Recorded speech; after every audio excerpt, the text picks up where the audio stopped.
Kita bersyukur kepada Tuhan kalau pada siang hari yang berbahagia ini kita diperkenankan boleh berkumpul di ruangan ini untuk mengikuti acara diseminasi dan penerapan budaya positif yang nanti disampaikan oleh calon guru penggerak Rumintang Tampu Bolon Angkatan ke-9.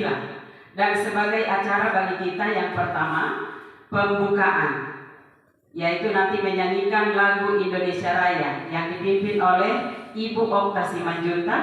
Dilanjutkan nanti dengan kata sambutan yang disampaikan oleh pertama protokol, yang kedua Ibu Kepala Sekolah atau yang mewakili. Adapun tujuan kegiatan ini adalah pertama, mengenalkan konsep perubahan paradigma pembelajaran mengenai stimulus respon dan teori kontrol, teori motivasi perilaku, kebutuhan dasar manusia, posisi kontrol guru, keyakinan kelas, segitiga restitusi.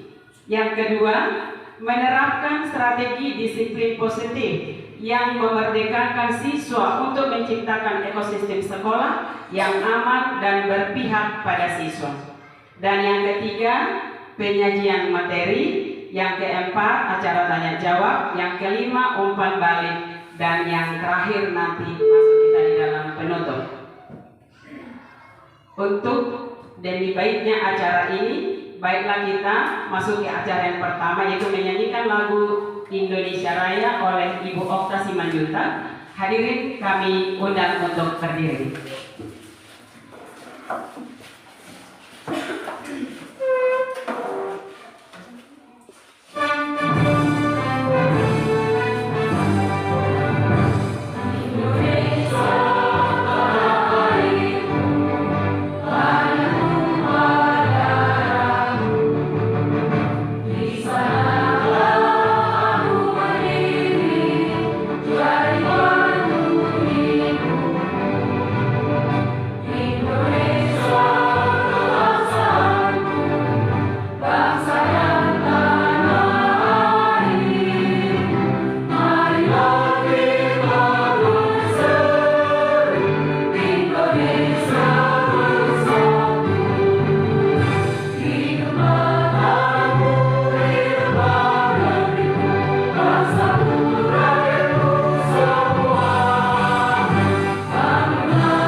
Terima kasih. Selanjutnya kita akan memasuki acara kata sambutan.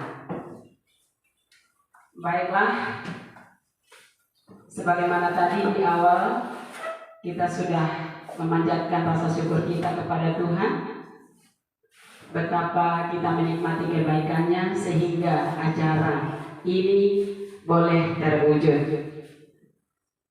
Atas nama pribadi, saya sebagai moderator mewakili Bapak Ibu Guru sangat senang dengan adanya kegiatan ini. Kalau di sini kami lihat judulnya diseminasi dan penerapan budaya positif. Diseminasi, kalau boleh kami artikan, itu penyebaran informasi-informasi yang penting di dalam penerapan budaya positif. Kiranya dengan kegiatan ini, dengan adanya guru penggerak dari sekolah kita, yang salah satunya Ibu E. Rumintang Tampubolon, kami nanti Bapak Ibu guru terimbas untuk menerapkan hal-hal yang positif, terutama itu pembelajaran yang berpusat kepada siswa. Kiranya Tuhan menolong kita, memampukan kita untuk melakukannya di kemudian hari. Itulah yang dapat kami sampaikan sebagai moderator. Selanjutnya kami beri waktu kepada Ibu Kepala Sekolah, dalam hal ini Ibu yang mewakili yaitu Ibu M. Tampubolon. Waktu dan tempat kami berikan dengan hormat.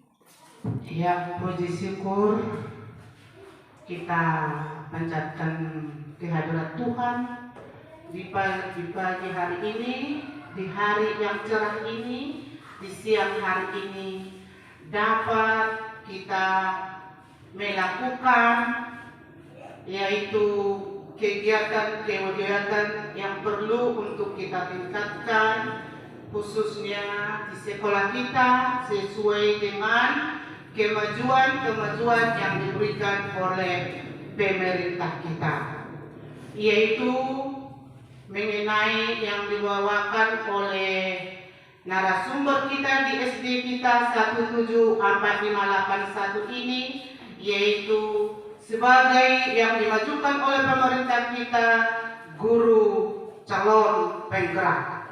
Kita mengucapkan terima kasih karena Tuhan telah memberikan kesempatan dapat beraktivitas dari sekolah kita ini, bagaimana nantinya agar di masa-masa depan untuk memuliakan, menamakan atas namakan SD kita 174581 ini dapat terwujud di kemudian hari.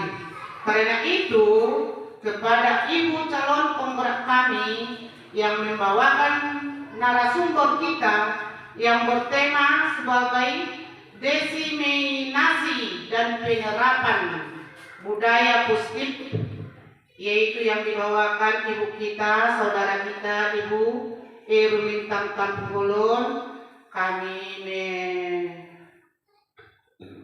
mengharapkan atau kami memohon kepada Tuhan Yang Maha Esa agar Tuhan memberikan kesehatan bagi ibu, bagaimana menuntun sebagai materi yang ibu berikan di saat ini kepada SD kita ini, dan di kemudian hari dapat sebagai mengimbas ke sekolah-sekolah lain. Kami harap Ibu E. Rumintang Tampubolon sebagai narasumber dari calon penggerak-penggerak akan dilaksanakan dengan bagus, dilaksanakan dengan baik, dan terwujud nantinya sampai ke generasi penerus kita ini. Tuhan memberkati semua, Tuhan memberkati Bapak Ibu guru yang ada di SD kita ini beserta anak didik kita. Atas nama calon guru penggerak akan nampak di masa depan. Tuhan memberkati. Terima kasih.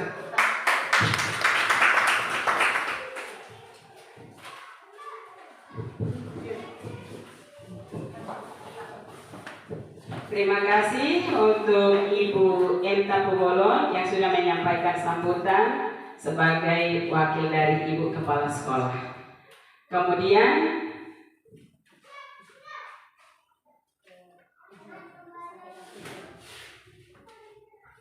kita sebelum mendengarkan pemaparan dari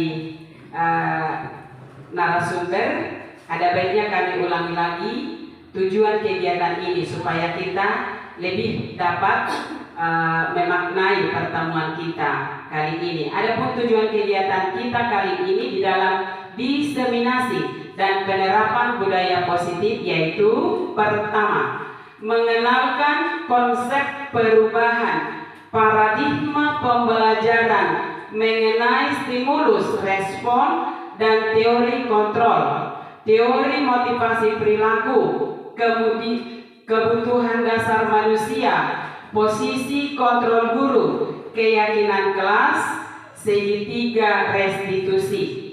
Yang kedua, menerapkan strategi disiplin positif yang memerdekakan siswa untuk menciptakan ekosistem sekolah yang aman dan berpihak pada siswa. Nah, baiklah, untuk lebih jelasnya apakah diseminasi dan penerapan budaya positif itu, dan kita nanti dapat menerima supaya kita memiliki tujuan yang telah digariskan. Untuk selanjutnya kami serahkan kepada Ibu Rumintang Tampu Bolon untuk menyampaikan materi dengan sejelas-jelasnya.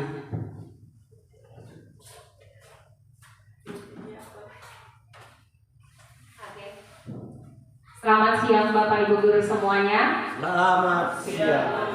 Terima kasih buat Ibu Moderator yang sudah memberi saya kesempatan di depan ini menyampaikan adapun yang menjadi judul dari kegiatan kita hari ini, yaitu diseminasi dan penerapan budaya positif. Nah, saya di sini berdiri Bapak Ibu bukan untuk mengajari, bukan untuk memberikan apa yang istilahnya saya lebih tahu dari Bapak Ibu Guru, tidak. Saya hanya berbagi apa yang sudah saya pelajari sedikit dari apa yang saya pelajari selama ini sebagai saya calon guru penggerak. Nah, sekiranya Bapak Ibu Guru boleh menerimanya, dan saya berharap ini boleh kita laksanakan di sekolah kita ini, tapi terlebih dahulu di kelas kita masing-masing. Karena yang kita hadapi di sini adalah siswa.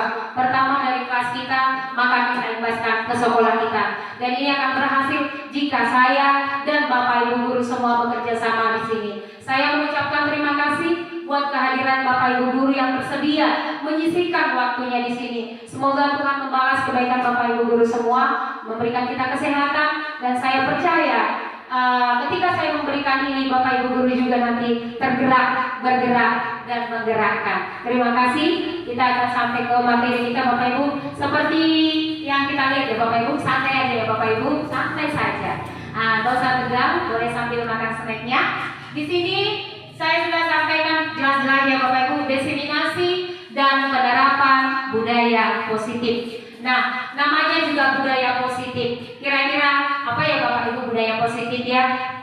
Boleh dikasih pendapatnya, kira-kira budaya positif itu yang seperti apa yang sudah ada di sekolah kita ini ya Bapak Ibu? Kira-kira apa ya Bapak Ibu? Boleh disampaikan. Namanya juga budaya positif. Berarti setiap perbuatan-perbuatan yang baik, yang bertingkat positif. Contohnya apa Bapak Ibu? Boleh saya tanya sama Bapak Ibu? Iya, benar sekali Bu. Coba Bu ulang.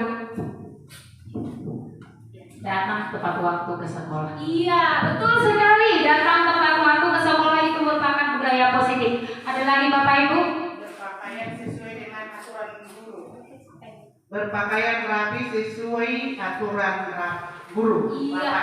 Iya betul sekali Bu. Banyak sekali ya Bu ya. Baru setiap pagi kita wajibkan anak kita ibadah, itu sebuah budaya positif. Sebenarnya sekolah kita ini sudah kita laksanakan yang namanya budaya positif. Sebelum belajar selalu kita lakukan yang namanya berdoa. Baru kita laksanakan selalu setiap hari Senin kita wajib melaksanakan ikut upacara bendera. Semua Bapak Ibu Guru tidak terkecuali. Oke Bapak Ibu, untuk lebih memperjelasnya lagi, mari kita lihat dulu berikutnya. Ini ada pertanyaan pemantik Bapak Ibu ya. Pertanyaan pemantik buat kita. Silakan Bapak Ibu jawab nanti setuju atau tidak setuju. Nah, silakan Bapak Ibu jawab setuju atau tidak setuju dengan pertanyaan pemantik berikut ini. Yang pertama, hukuman dapat mendisiplinkan anak, setuju atau tidak setuju? Kuat Bapak Ibu? Setuju.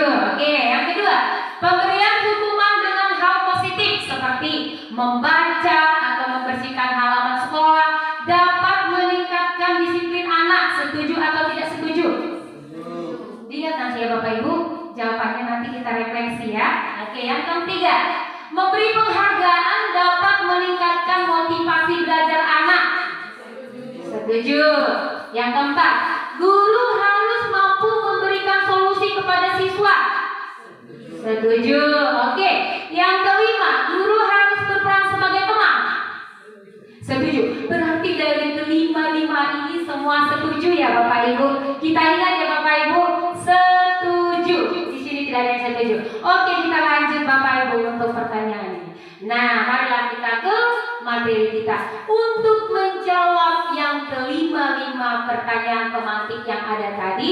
Mari kita artikan dulu apa itu sih budaya positif. Yaitu budaya positif itu merupakan perwujudan dari nilai-nilai atau keyakinan universal yang diterapkan di sekolah. Benar sekali, sekolah itu tidak pernah mengajarkan kepada anak didiknya, bahkan kita rekan guru, yang nilai negatif. Semua adalah positif. Berarti sumber pertama sekali budaya positif itu dari sekolah kalau kita ya Bapak Ibu. Dari rumah juga sebenarnya, dari tengah-tengah keluarga ya Bapak Ibu. Tapi sekarang kita fokus dari sekolah dulu ya Bapak Ibu. Lanjut ya Bapak Ibu. Oke. Nah, adapun konsep-konsep budaya positif yang akan kita pelajari nanti Bapak Ibu untuk menjawab 5 pertanyaan pemantik yang saya berikan. Yang pertama, apa itu disiplin positif? Yang kedua, apa itu motivasi perilaku manusia? Yang ketiga, kebutuhan dasar manusia. Yang keempat, posisi kontrol guru. Yang kelima, keyakinan kelas. Dan keenam, segitiga restitusi. Saya lanjut Bapak Ibu. Nah, ini ada permainan Bu. Ini ada permainan ya. Permainan kepalan tangan yang bisa dipasarkan dengan teman sebangku. Ini langsung kita laksanakan ya Bapak Ibu. Nah, di sini ada. Boleh kita baca ya Bapak Ibu. Ada A dan B. Nah, Anda dan teman Anda. Nah, ini nanti satu bangku ya Ibu ya. Kita praktekkan ya Bu. Kita praktekkan. Nah, sobeklah secari kertas. Kita sobek ya Bu ya. Tuliskan. Ayo Bapak Ibu, langsung kita laksanakan ya. Langsung kita laksanakan. Sobek nanti sama Ibu Hana sama Ibu Lucy, Ibu Tobi sama Pak Moko, boleh ya. Oke. Dah ya Bu ya. Sobeklah secari kertas. Tuliskan benda atau sesuatu yang berharga.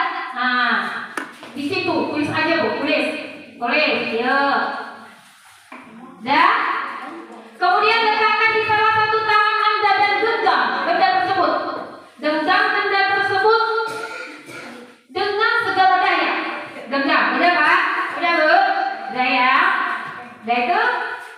Bikin kepala Bapak Ibu, kepala. Udah, kepala aja ya. Kepala. Gak usah dilihat kalau apa yang ditulis ya. Entah emas itu, entah apa. Anggap ya Bapak Ibu yang berharga.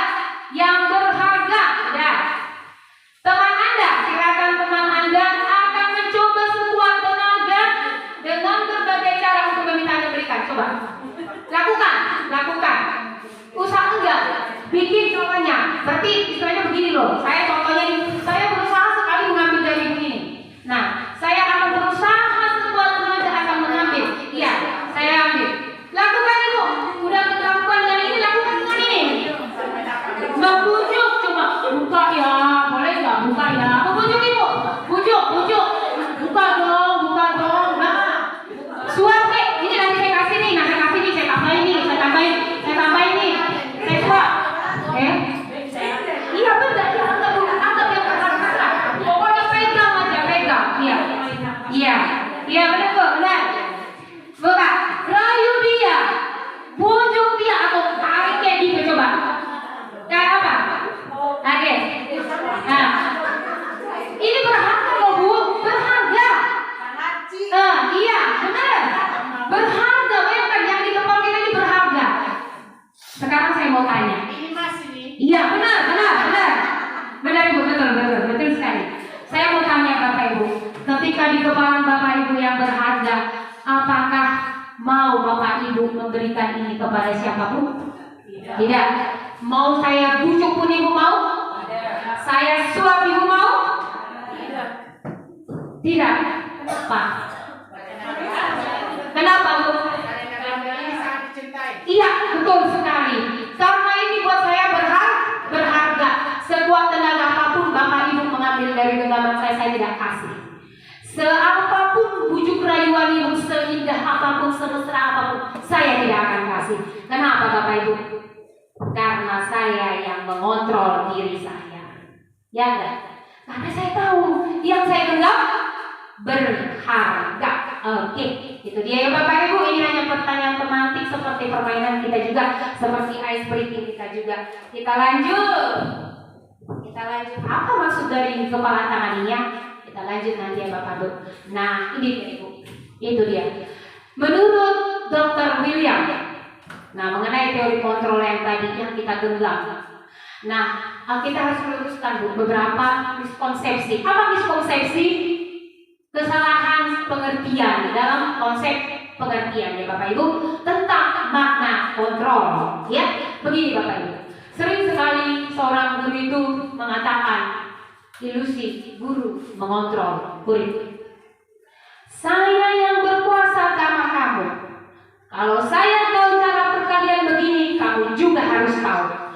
Kalau saya tahu bagaimana saya menghafal begini, kamu juga harus tahu. Berarti itu yang kita lakukan selama ini. Ilusi guru mengontrol murid. Yang kedua Ibu, ilusi bahwa semua penguatan positif efektif dan dapat bermanfaat. Contohnya begini Bu, kalau saya ajarkan kamu nanti perkalian begini seperti yang saya tahu, pasti kamu bisa, pasti kamu baik, pasti kamu bisa, gitu. Apa yang saya kasih pasti kamu bisa, begitu dia. Kalau ilusi yang kedua, yang ketiga Bapak Ibu, ilusi bahwa kritik dan membuat orang merasa bersalah dapat menguatkan karakter. Yang kau kerjakan itu salah. Nanti kita berpikir, kita katakan itu sama dia berubah. Itu pemikiran kita, ilusi ya Bapak Ibu. Kamu salah. Bukan begitu. Jangan seperti itu. Seperti ini, seperti ini. Kita yang mengontrol.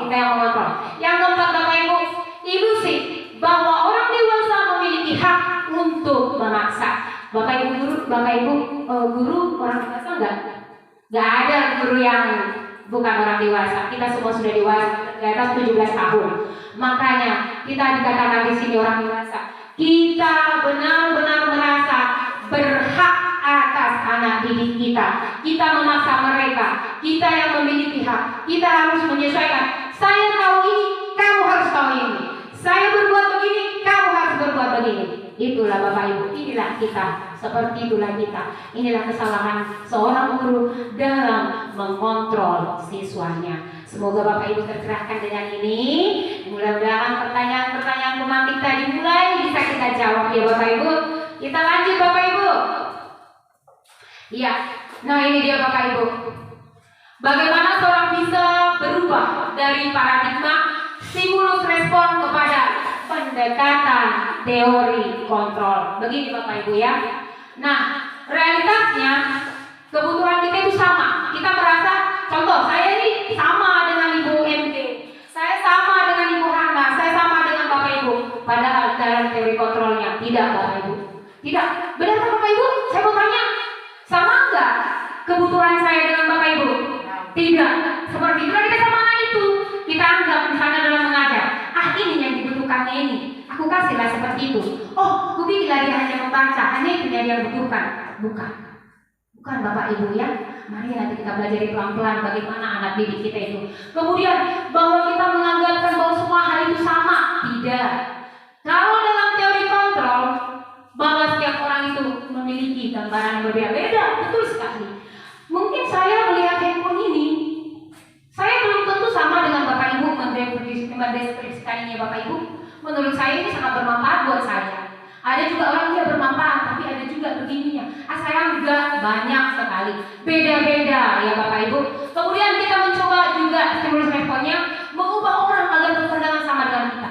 Sering sekali nggak Bu kita seperti itu?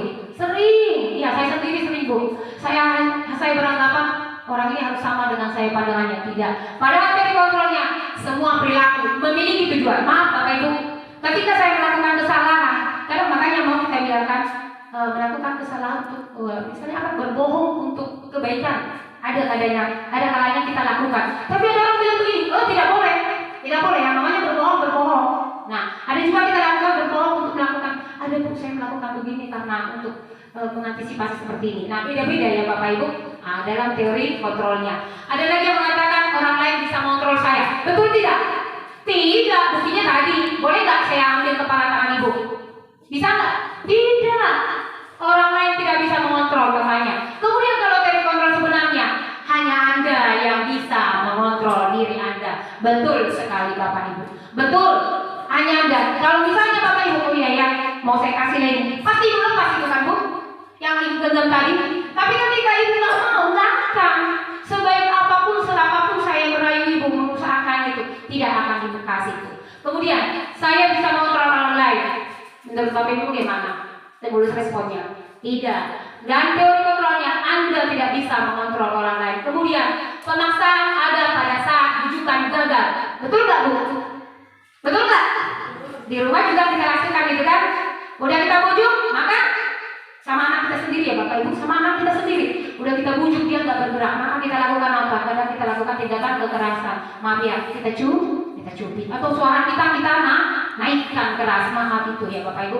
Masuk lagi ke teori kontrolnya, kolaborasi dan konsensus menciptakan pilihan yang baru. Kita lakukan istilahnya perubahan. Kolaborasi maksudnya bekerja sama Bapak Ibu dengan orang yang mau kita kontrol. Kemudian model berpikir menang atau kalah. Kalau di sini Bapak Ibu tidak ada. Di sini model berpikiran semuanya menang dan menang. Menang dan menang ya Bapak Ibu. Ya itu dah, model berpikir menang. Tidak ada model berpikir menang kalah di stimulus respon. Kalau di teori kontrol model berpikirnya adalah menang. Oke Bapak Ibu ya. Mudah-mudahan dari teori kontrol tadi kita bisa pikirkan kembali. Kemudian masuklah kita Ibu ke materi yang pertama ya Bapak Ibu. Disiplin positif. Nah ini dia yang akan kita pelajari. Ini juga ada di PMM kita ya Bapak Ibu. Ini ada.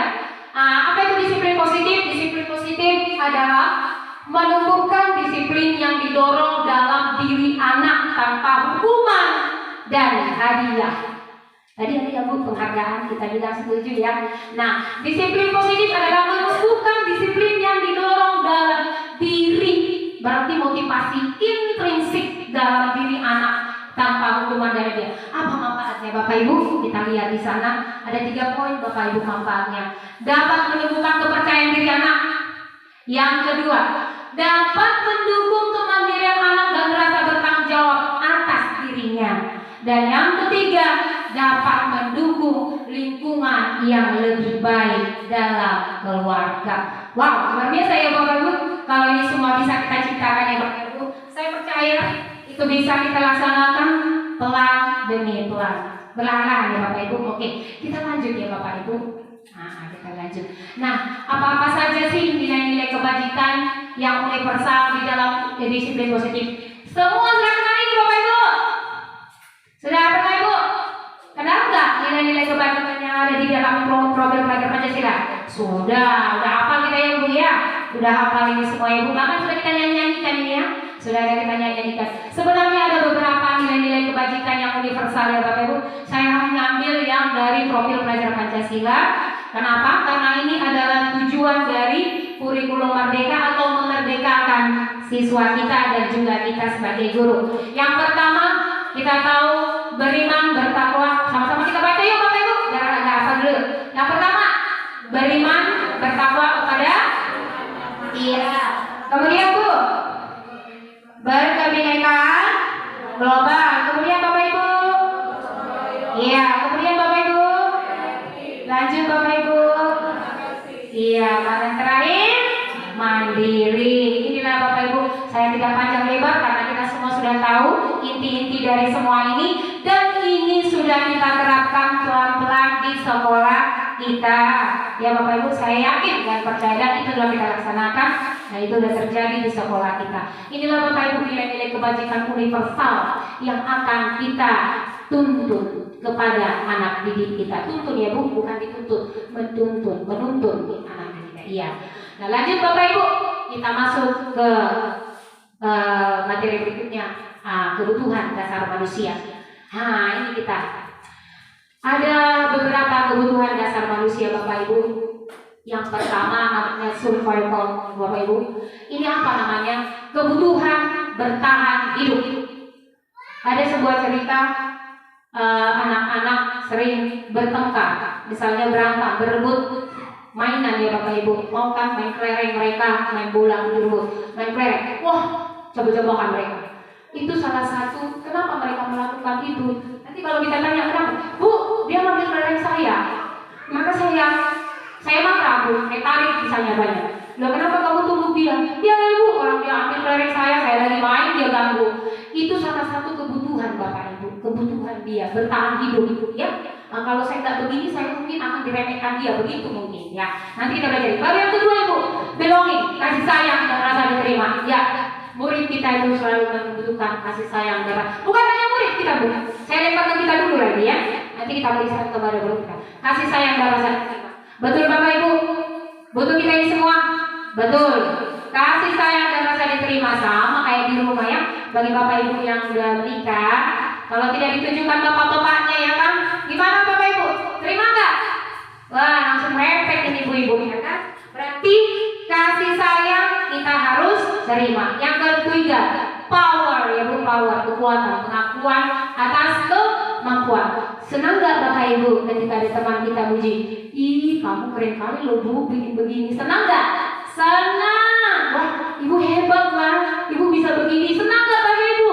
Senang. Gak usah nunggu ke siswa kita dari Bapak Ibu. Kemudian prio, kebebasan. Suka nggak Bapak kekang? Tidak. Suka nggak Bapak Ibu?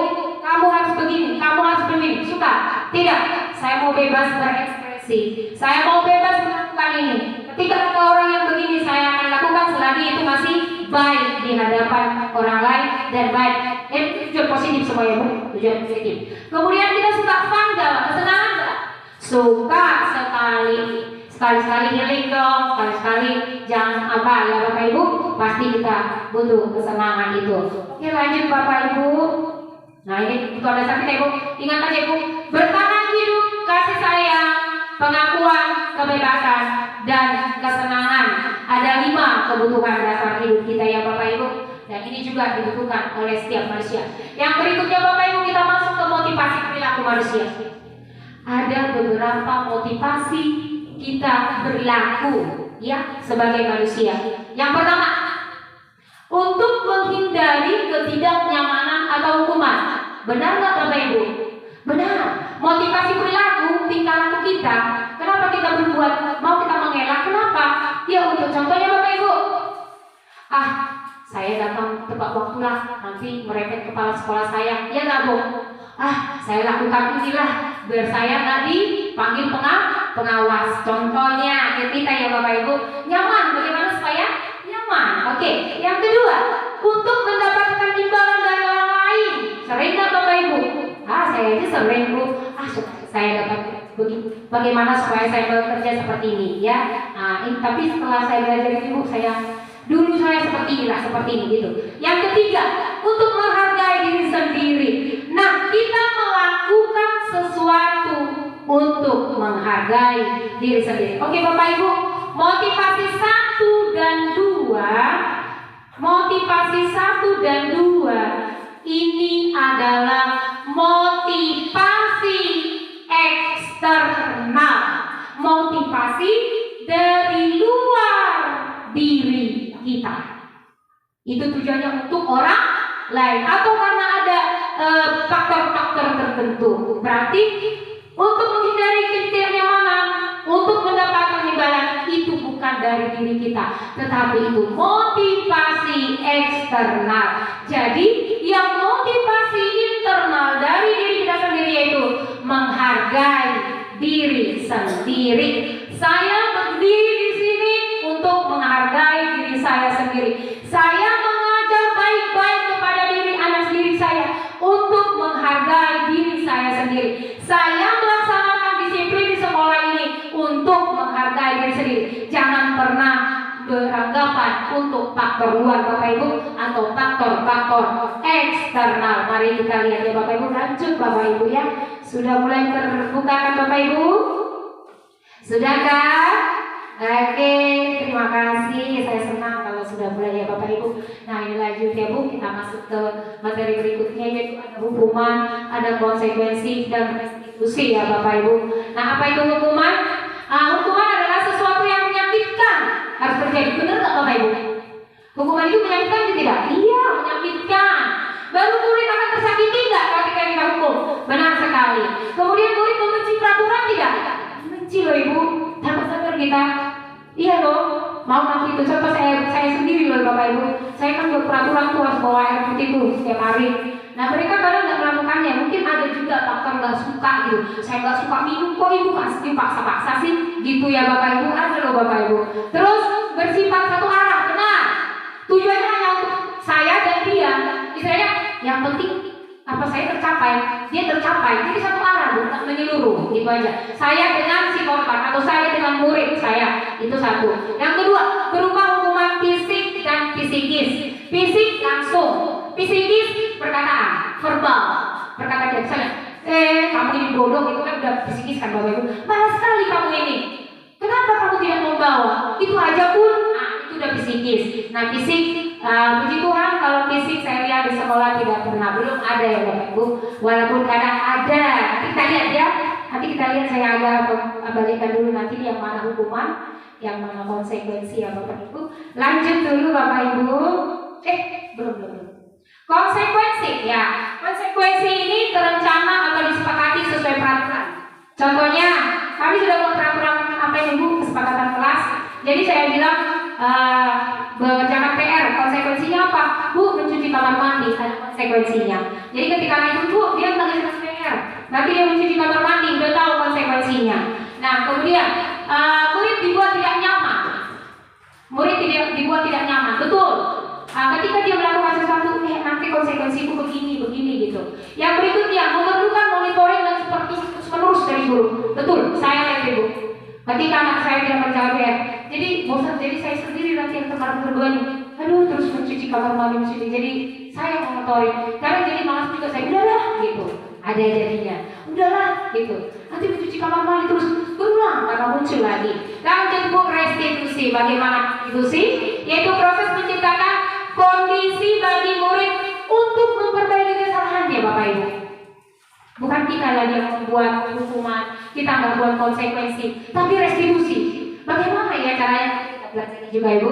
Nah kemudian masuk ke prosesnya itu kolaboratif yang mengajarkan murid untuk mencari solusinya. Misalnya ada masalah, nah itu kita nggak usah kita mematok. Gini buat enggak. Kita gali dia, kita cari masalahnya, kita tanya itu apa masalahmu, kita tanya dia bagaimana solusinya, bagaimana tindakanmu supaya ini tidak terjadi lagi. Contoh-contohnya Ibu banyak nanti ya Bu, kita lihat ya. Oke.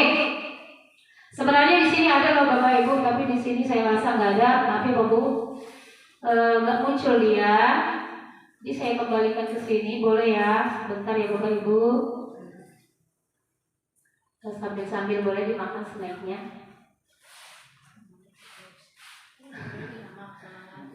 Iya, janganlah. Oke ya, tarik ya Bapak Ibu. Ini ada di sini.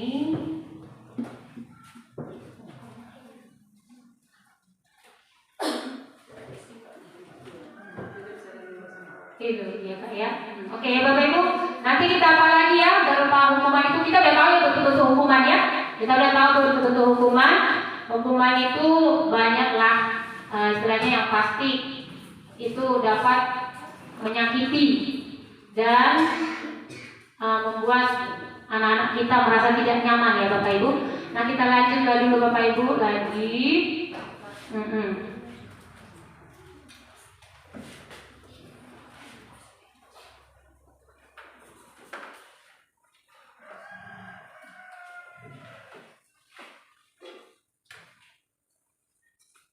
Oke.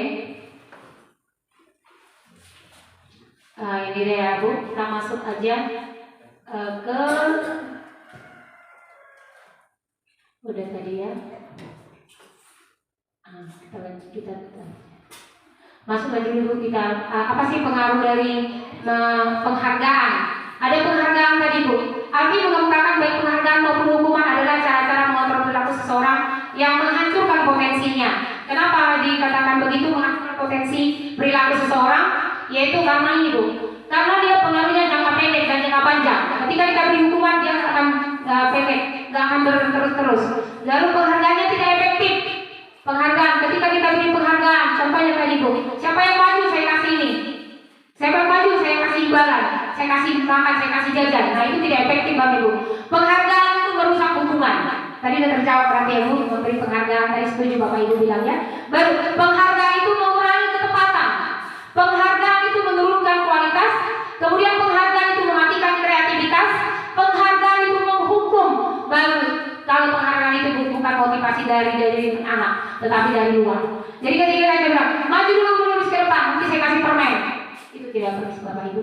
Itu penghargaan kan? Nanti dia termotivasi bukan dari dirinya, dia mau berbuat baik. Kalau kita lekas nanti Bu, saya sudah maju Bu, mana permennya? Nanti ditutup lagi Bapak Ibu. Jadi itu dia. Pengaruhnya jangka pendek dan jangka panjang baru tidak efektif. Kira-kira begitu ya Bu. Penghargaan itu banyak sekali kekurangannya. Mengurangi ketepatan, kualitas, kreativitas, dan menghukum. Dan itu bukan bersumber dari dalam diri anak sendiri, tapi dari luar. Oke, kita lanjut Bu. Nah, ini ya posisi kontrol kita Ibu. Ini nanti kita tonton video sebentar Ibu. Yang pertama, posisi menghukum. Siapa masih posisi penghukum Bapak Ibu? Masih ada atau tidak ada? Posisi pembuat rasa bersalah. Ini posisi kita. Posisi teman, posisi pemantau, posisi manajer. Saya masih di 1-2 Bapak Ibu. 1-2. Mari kita tonton video berikut di posisi mana kita ya Bapak Ibu. Kita lihat ya Bapak Ibu.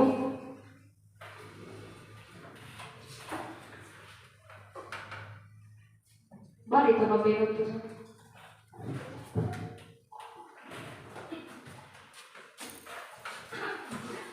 Videonya biar terdengar ke apa? Kita lihat videonya ya Bapak Ibu. Silakan dipilih yang mana Bapak Ibu satu.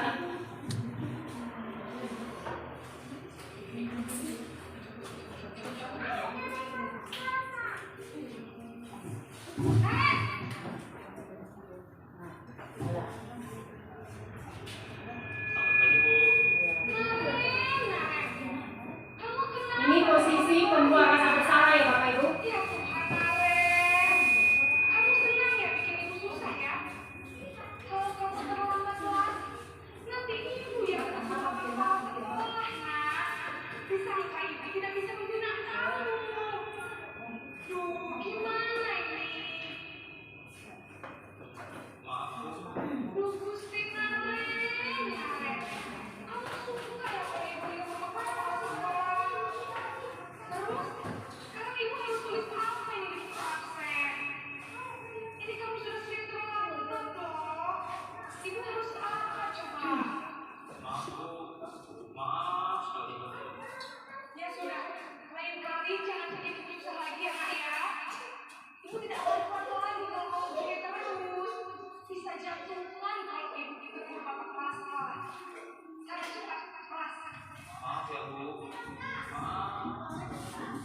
Oke Bapak Ibu, posisi pembuat rasa bersalah ini kita melimpahkan kesalahan kepada anak-anak. Jadi anak sendiri yang merasa dia kayak ada kekurangannya, dia merasa bahwa dia itu kayak tidak berdaya dibuat kita dengan kata-kata yang memelas, seolah-olah ibu itu merasa gimana begitu ya Bapak Ibu. Kita lanjut untuk posisi kontrol guru berikutnya, yaitu posisi teman. Lihat Bapak Ibu ya.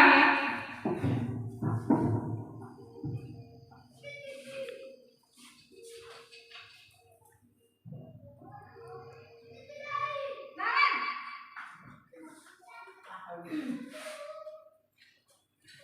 Selamat pagi Bu. Wah, sudah jam berapa ini nak? Terlambat lagi ya sayang. Iya Bu. Siapa kayak gini? Guru saya udah mengamalkan saya Bu. Kamu malah menyalahkan ibu kamu. Kamu bukannya anak yang paling kencang. Kok terlambat? Iya Bu. Saya memang terlambat banget. Boleh santai ya Bapak Ibu. Jadi biarpun saya lari kencang, Karena kita lagi menonton. tetap gak kejar Bu. Ya sudah sana. Nanti lain kali larinya lebih kencang lagi ya. Biar gak terlambat lagi. Bikin seneng ibu demi ibu. Bisa kan? Bisa lah Bu. Ya sudah sana ke sekolah. Oke Bapak Ibu, lihat tuh bagus sekali ya cara penyampaian ibu itu. Kayaknya muridnya itu udah kayak akrab kali ya.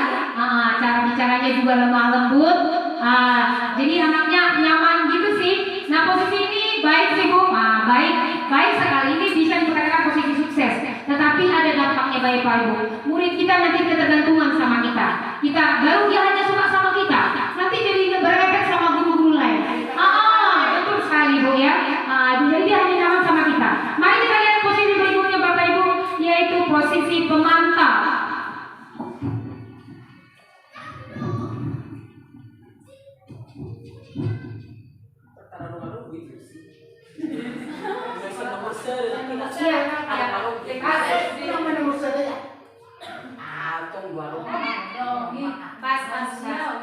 Manusiawi.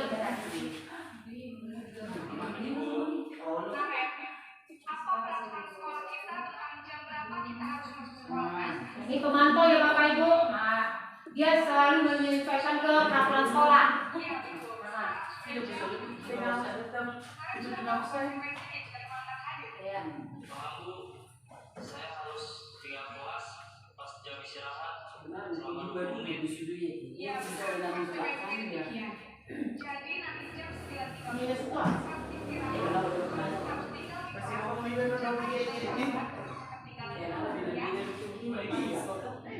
Nah, itu dia posisi pemantau. Dia pantau melalui peraturan yang sudah ada di sekolah dan kemudian diimbaskan konsekuensi yang sudah disepakati bersama oleh sekolah dan itu akan dilaksanakan anak. Ini boleh dikatakan berhasil ya Bapak Ibu, tetapi ada efeknya juga. Ini akan ada jangka pendek dan jangka panjangnya ya Bapak Ibu. Nah inilah yang berikutnya Ibu, posisi manajer bagi kita ya Bapak Ibu. Kita lihat dulu bagaimana seorang guru menjadi posisi manajer.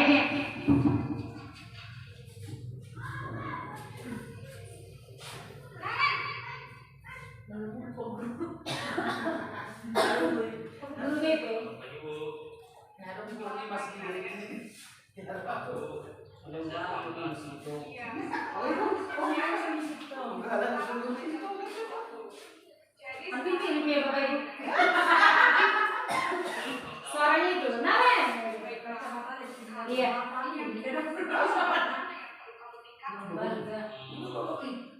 Hargai diri sendiri dan Nah ini dia. Dia sendiri yang menggali Bapak Ibu. Ini motivasi intrinsik. meyakini prinsip saling Nah, ini kesepakatannya, kesepakatan sekolah. mengingat dirinya apakah harus bersedia memperbaiki masalah keterlambatan ini? Dia sendiri. Bagaimana kamu akan perbaiki masalah keterlambatan ini?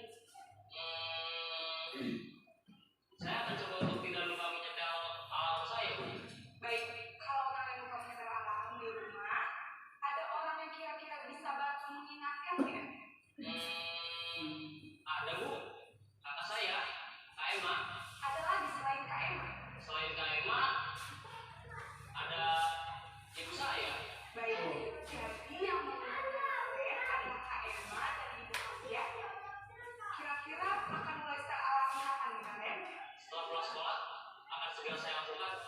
Baik, jadi kalian akan setel alarm untuk bangun besok pagi dan akan diingatkan oleh kakak dan ibunda Naren ya. Ada lagi yang mungkin perlu dilakukan Naren? Agar tidak terlambat bangun lagi. Tidak ada, Bu. Baik Naren, terima kasih untuk bersama kamu. Iya, ini dia posisi manajer ya Bapak Ibu. Bapak Ibu gurunya hanya menyampaikan pertanyaan dan digali apa sih kira-kira solusi yang terbaik buat seorang anak didik supaya dia tidak terlambat. Ini sudah saya lakukan Bapak Ibu. Ada beberapa siswa yang sudah berubah. Saya tanya, bukan saya yang memberi solusi, tetapi dia sendiri untuk mengatasi masalahnya. Berikutnya Bapak Ibu kita lanjut keyakinan kelas. Mengapa keyakinan kelas dan mengapa bukan peraturan kelas? Ini jawabannya ya Bapak Ibu. Kalau keyakinan itu lebih memotivasi seseorang dari dalam atau memotivasi secara intrinsik. Nah, seseorang akan lebih tergerak dan bersemangat untuk menjalankan keyakinannya daripada hanya sekedar mengikuti serangkaian peraturan tertulis tanpa ada maknanya. Contohnya Ibu memakai helm. Kita memakai helm untuk menjaga keselamatan. Yang kedua, kita mencuci tangan pada saat masa COVID. Kita untuk menjaga kesehatan dan keselamatan. Itu ya Bapak Ibu. Nah, berikutnya ini ada pembentukan keyakinan kelas. Nanti saya akan diskusikan bersama-sama Bapak Ibu bagaimana dia. Yang pertama poin-poinnya ya Bapak Ibu. Nanti kita pelajari lagi lebih banyak di ruang kelas kita masing-masing dan kerjasamanya. Nanti akan saya bagikan ini di kelas. Saya akan bantu Bapak Ibu dalam membuat keyakinan keyakinan kelas dengan trik-trik seperti ini. Nanti juga ada alat-alat yang harus kita sediakan ya Bapak Ibu. Nah, masuk lagi kita ke segitiga restitusi. Kalau kita lihat dari posisi manajer yang dilakukan ibu itu tadi dengan Narek, dia melakukan posisi segitiga restitusi. Posisi segitiga restitusi ini ada yang pertama itu menstabilkan identitas. Apa saja Bu menstabilkan identitas? Ya ini dia menstabilkan identitas, yaitu setiap orang pasti pernah melakukan salah. Istilahnya kita buat anak kita itu merasa nyaman dengan kita sampaikan bahwa kita juga manusia. Kita selalu bukan manusia sempurna, kita selalu bisa juga melakukan kesalahan. Kemudian yang berikutnya, validasi tindakan yang salah. Kamu tentunya punya alasan mengapa melakukan itu. Berikutnya, adakah cara yang lebih efektif untuk mendapatkan apa yang kamu butuhkan?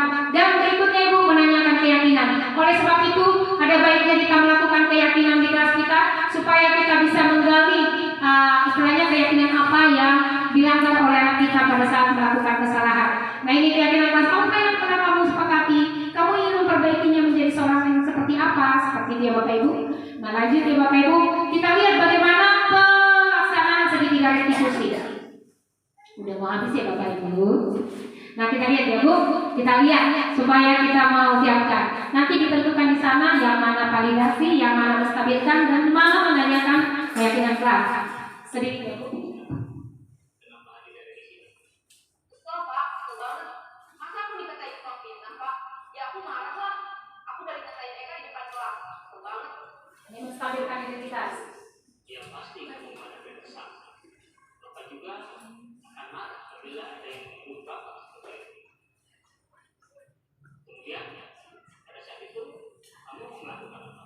Ya saya langsung ngatain Eka Pak. Kesel banget. Saya bentak-bentak dia depan teman-teman lain.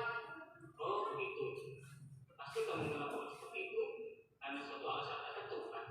Iyalah, saya diam saja Pak. Ya saya bela diri lah. Aku saya dituduh tukang fitnah. Ya wajar lah. Mempertahankan harga diri itu sesuatu yang penting buat kamu. Nah ini dia Bu, validasi tindakan yang salah. Hanya membentak-bentak. Iya Pak. Untung saya masih bersabar dan hanya membentak saja. Sudah gemes padahal saya pasti bela diri lah. Ya pasti ya. Tapi kamu memilih untuk tetap bertahan dan bersabar. Kamu memilih untuk tidak berbuat lebih parah lagi. Nah, Dia udah memelas ya Bapak Ibu. coba kita lihat lagi. Tindakan kamu yang bentak-bentak keras. Nah ini menanyakan. Tindakan kamu itu kira-kira sesuai dengan keyakinan kelas atau itu kamu tidak? Enggak Pak. Capek Pak bilang marah. Jadi keyakinan atau prinsip mana yang sesuai dengan keinginan kamu? Ya saya sebenarnya sangat menghargai orang lain. Mungkin saat itu saya menjadi emosi. Jadi tidak menunjukkan sikap itu. Kamu meyakini tidak menghargai orang lain itu? Yakinlah Pak. Iya, setuju. Kita harus saling menghargai. Namun ada juga keyakinan yang kita sepakati yang perlu kita jalankan apabila kita sedang marah kan? Ya saya bisa lebih proaktif. Mulai dengan diri sendiri. Saya bisa jadi lebih sabar. Tidak berpikir mau apa saja. Kira-kira kamu bersedia memperbaiki masalah ini tidak? Sedia Pak. Kalau kamu memperbaiki masalah ini, kamu akan menjadi orang seperti apa? Saya akan menjadi orang yang bertanggung jawab kali ya Pak. Dan biasa proaktif. Iya. Menurut kamu, bagaimana rasanya menjadi orang seperti itu? Ya nyaman. Bangga bisa berbuat. Baiklah kalau begitu. Yuk kita pikirkan bagaimana memperbaiki masalah ini. Iya, terima kasih Bapak Bu. Itu tadi bagaimana penyelesaian segitiga restitusi yang dilaksanakan oleh Bapak dan anak tersebut. Nah ini boleh kita laksanakan. Kita lihat Bapak Ibu bagaimana perubahan anak tersebut dari dia emosi akhirnya tergali sendiri dari dirinya untuk lebih baik lagi. Bahkan dia sendiri yang menyampaikan apa yang akan dia lakukan. Bahkan dia sendiri yang menyampaikan dampak yang akan dia lakukan akan berdampak baik bagi dirinya dan bahkan bagi lingkungannya. Oke Bapak Ibu, sekian dan terima kasih hasil pemaparan yang saya sampaikan. Kiranya boleh bermanfaat dan kiranya boleh kita terapkan di kelas kita masing-masing. Bersama Bapak Ibu saya siap membantu membantu. Saya siap memperjelas lagi materi-materi yang mana yang kurang jelas. Terima kasih. Waktu ini saya akan berikan kepada moderator.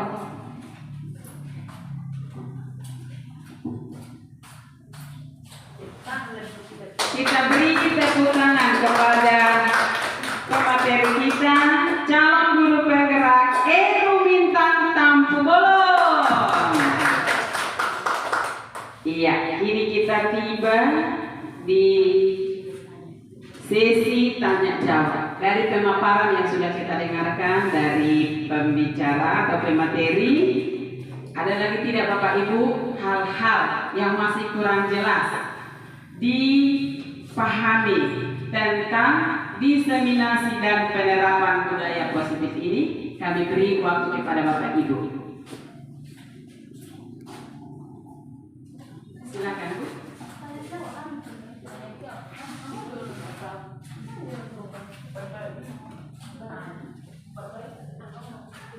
Ya, terima kasih untuk kesempatannya. Saya sebagai guru di sini udah 12 tahun. Jadi selama guru dari video-video dipaparkan tadi, saya rasa saya ada di urutan nomor 1 dan nomor 2 di video itu. Jadi untuk video nomor 3 seperti jarang sekali saya lakukan. Jadi mungkin memang banyak sekali kekurangan kita sebagai guru ya, salah satunya kurang cerdas mengontrol emosi. Jadi setelah saya lihat video itu ada rasa sesal, rasa penyesalan di hati. Saya juga punya anak, gimana kalau nanti anak saya juga seperti itu ya Bapak Ibu. Nah, jadi yang jadi pertanyaan saya, terkadang kita sudah membuat kesepakatan di kelas, tapi karena kesepakatan di kelas itu saya rasa 50% itu nggak bisa berjalan dengan baik, apalagi dengan tingkah anak-anak sekarang yang udah di luar nalar, sementara kita udah dikejar dengan kerjaan.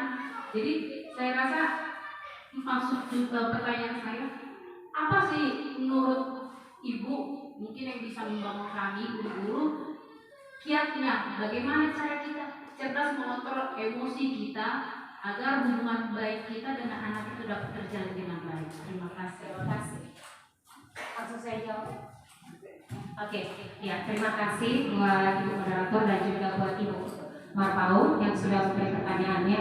Betul sekali Bapak Ibu, setelah kita lihat dari video itu ya, kita jarang melakukan yang posisi kelima, yaitu sebagai posisi manajer. Nah, mungkin kiat yang bisa saya kasih sama Ibu, karena itu saya terapkan di kelas saya Bapak Ibu. Begini aja Bapak Ibu, mari kita buat itu dari diri kita sendiri, apa motivasi. Makanya tadi saya bilang kita berdiri di sini bukan untuk orang lain, kita berdiri di sini karena motivasi dari diri kita sendiri. Jadi kalau menurut saya kiat yang bisa saya berikan dan boleh Ibu bantu, mulai dulu Bu, relax dulu ya, karena itu saya rasa Ibu relax dulu. Saya juga pernah di sana Bu, posisi 1 bahkan 1, 2 ya, posisi 3, 4, 5 itu saya jarang. Nah jadi untuk saat ini saya lakukan Bapak Ibu, saya relax, bahkan tutup mata sekejap dan itu berhasil. Tarik nafas ya, emosi saya bisa terkontrol dan saya lakukan yang posisi yang kelima. Itu sudah saya lakukan karena saya sudah laksanakan itu karena mungkin saya terus begitu. Nah kemudian anak itu kita anggap anak kita, iya itu Bapak Ibu. Dan terus mari kita apakan ke diri kita, bagaimana kalau kita bicara begini kepada orang lain dan kepada kita sendiri, bagaimana perasaan kita. Itu sih Bu yang saya buat, dan puji Tuhan banyak berdoa saya bilang, puji Tuhan agak berhasil saya bilang. Jadi saat ini saya untuk posisi 1 sudah tidak ada lagi Bu, tapi untuk posisi merasa bersalah masih kadang saya laksanakan, yang membuat merasa bersalah, dan itu pelan-pelan akan saya kikis dan semoga saya bisa masuk di posisi kelima, dan itu juga akan terimbas sama Bapak Ibu guru semua. Seperti itu kira-kira Bapak Ibu. Bagaimana Ibu? Oke, terima kasih. Terima kasih. Tadi ada pertanyaan Ibu Marfam, kau yang berjanji, kau yang mengingkari, begitu itu ya.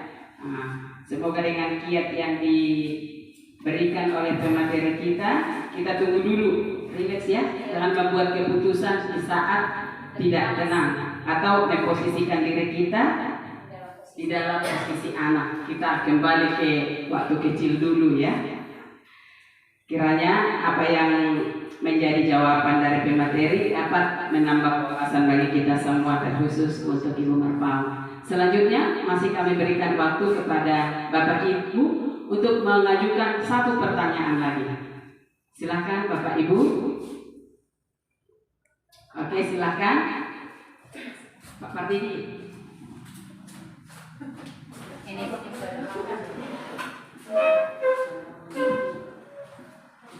ya, terima kasih. Jadi di sini saya tertarik mengenai disiplin positif. Nah, seperti yang kita tahu bahwa setiap anak pastinya punya karakter yang berbeda-beda dan punya latar belakang yang berbeda. Jadi untuk menerapkan disiplin positif ini, apakah treatmentnya tadi seperti yang sudah dijelaskan sama atau bisa kita lakukan dengan cara yang berbeda? Seperti itu saya rasa. Terima kasih. langsung ya Bu. Oke, terima kasih Bu Monalisa Limbo untuk pertanyaannya. Benar sekali, disiplin positif tadi sudah secara sederhana itu juga terlaksana di sekolah kita.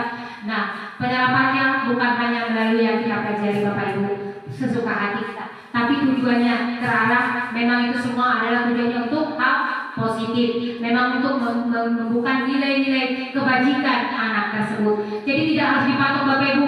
Makanya Ibu nggak boleh lagi kita pakai teori kontrol. Yang saya tahu yang saya ajarkan tidak. Silakan Bapak Ibu melakukan inovasi sendiri untuk melakukan bagaimana supaya disiplin positif itu muncul di kelas Bapak Ibu terlebih dahulu.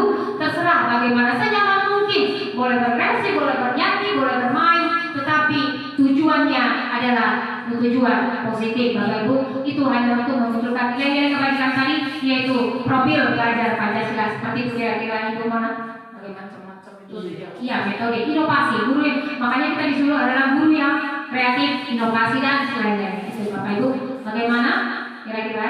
Oke Ibu, saya kembalikan ke moderator ya Bapak Ibu.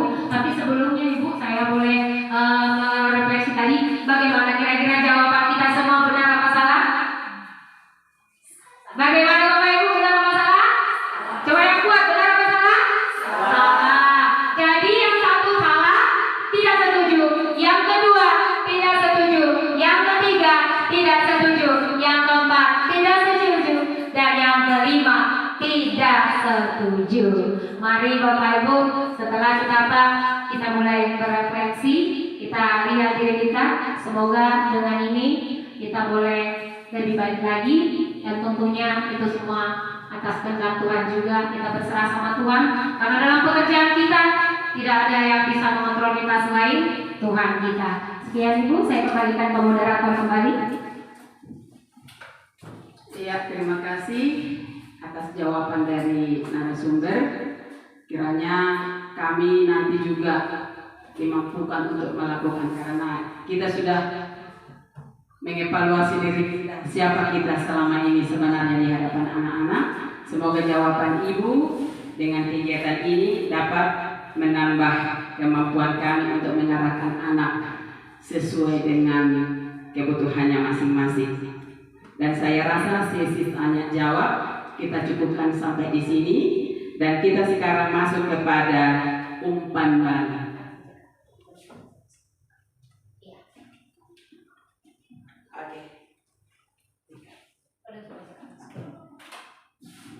Demikianlah Bapak Ibu, kegiatan kita pada saat ini sudah tiba di acara penghujung, yaitu di acara diseminasi dan penerapan budaya positif. Semoga apa yang sudah kita dengar, kita lihat di dalam kegiatan hari ini memberi manfaat kepada kita. Dan saya akhiri dengan pantun dunia. Maaf ya kalau tidak bagus, nanti ini juga diintip-intip dari apa ya. Duduk santai di waktu petang, taman indah airnya memancar. Kepada Bapak Ibu yang sudah datang, semoga rezekinya makin lancar. Satu lagi ya. Siang hari makan goreng.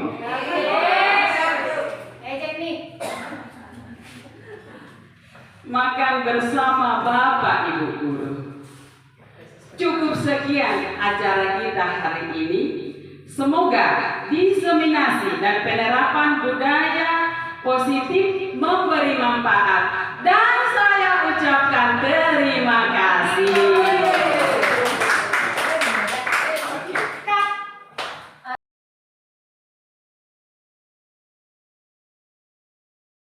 Nama saya Juniati Silitonga, wali kelas dari kelas 2B.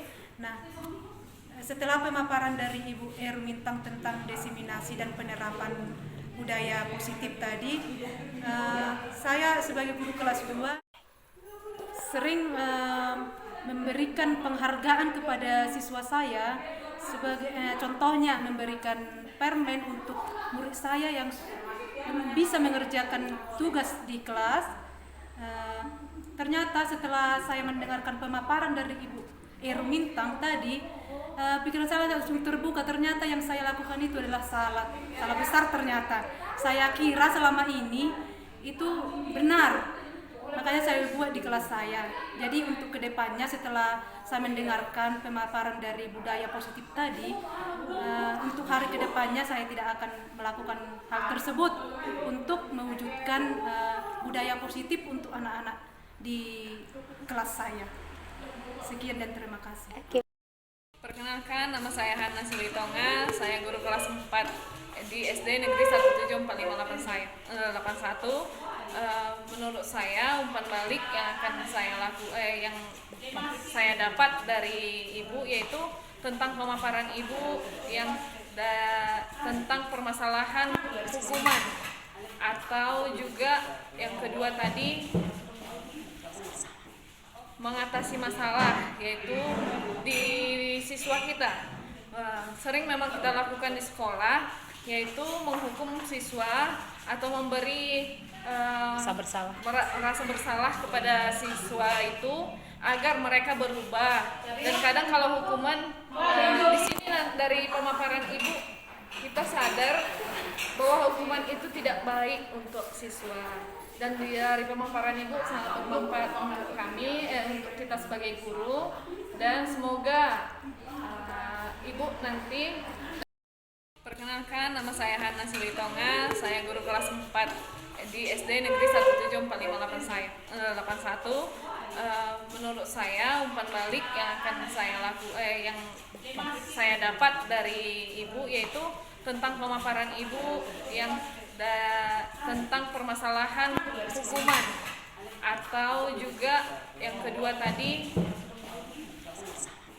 mengatasi masalah, yaitu di siswa kita. Sering memang kita lakukan di sekolah, yaitu menghukum siswa atau memberi rasa bersalah kepada siswa itu agar mereka berubah. Dan kadang kalau hukuman di sini dari pemaparan Ibu kita sadar bahwa hukuman itu tidak baik untuk siswa. Dan dari pemaparan Ibu sangat bermanfaat untuk kami, untuk kita sebagai guru, dan